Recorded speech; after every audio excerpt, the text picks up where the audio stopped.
আপনাকে আমি একটা প্রশ্ন করব, উত্তর দেবেন, আমি তারপর শুরু করব। তুলির টানে যে রং আছে তার রংটা কি রং দেখতে পাচ্ছেন? লাল এবং কালো। এই দুটো কিসের ভাষা হতে পারে? কালো অন্ধকার, লাল হচ্ছে প্রতিবাদ। তো শিল্পী যখন প্রতিবাদ করবে, সে তো আমার মতন চিৎকার করবে না জাস্টিস ফর আর.জি. কর।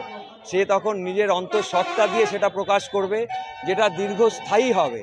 আজকে আমি যে কথাটা বলে যাব সেটা কানে নাও ঢুকতে পারে, কিন্তু এই ছবি যদি থাকে, শিল্পী সত্তা যদি প্রকাশিত হয়, তাহলে প্রতিবাদ অনন্ত হবে।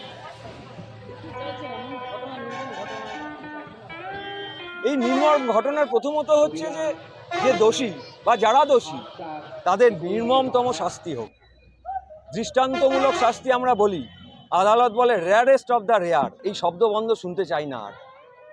এই শব্দবন্ধ নয়, শুধু শব্দ দিয়ে কাজ হবে না, কাজটাই হোক।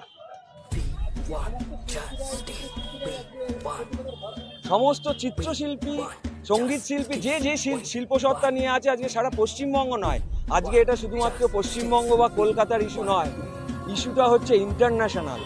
যে যেমনভাবে পারছে, ছাত্র থেকে শুরু করে, মাস্টারমশাই থেকে শুরু করে, দিদিমণি থেকে শুরু করে, শিল্পী থেকে শুরু করে, গায়ক থেকে শুরু করে, লেখক থেকে শুরু করে, তারা তাদের ভাষায় প্রতিবাদ জানিয়ে যাচ্ছে এবং এটা যাবে ভবিষ্যতেও। এইভাবেই সমাজকে পাল্টানো যায়। আমার নাম মনোজিৎ দেবনাথ। আমরা ছবি এঁকে প্রতিবাদ জানাচ্ছি। আমরা মানে সাধারণত গ্যালারিতে আমাদের ছবি ঝোলে, ঘরেতেই আমরা ছবি আঁকি, এটাই স্বাভাবিক। তাই আমরা এই যে দুঃসময় চলছে, যে নারকীয় ঘটনা ঘটলো আর.জি. করে, তার প্রতিবাদে আমরা মনে করছি যে আর বসে থাকা সম্ভব নয়। আমাদের বিবেকের টানেই আমরা এখানে ছবি আঁকতে এসেছি। রং তুলি নিয়ে সমস্ত শিল্পীরা পথে নেমেছে, আমরাও এসেছি এবং এখানে বহু রকমের শিল্পীরা আসছেন, যারা আমাদের সঙ্গে মিলিত হচ্ছেন। কেউ গান গাইছেন, কেউ গিটার বাজাচ্ছেন, সবাই প্রতিবাদ জানাচ্ছে এর বিরুদ্ধে।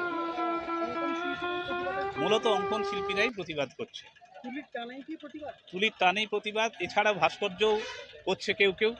সবাই মিলে আমরা প্রতিবাদ করছি আমাদের মাধ্যমে। আমরা তো বেশি বক্তব্য রাখতে পারি না, আমাদের কথা বলা বেশি আমাদের মাধ্যমে হয় না, কিন্তু আমরা চেষ্টা করছি আমাদের মাধ্যম, শিল্পের মাধ্যমে এর বহিঃপ্রকাশ ঘটাতে, এর প্রতিবাদ করতে।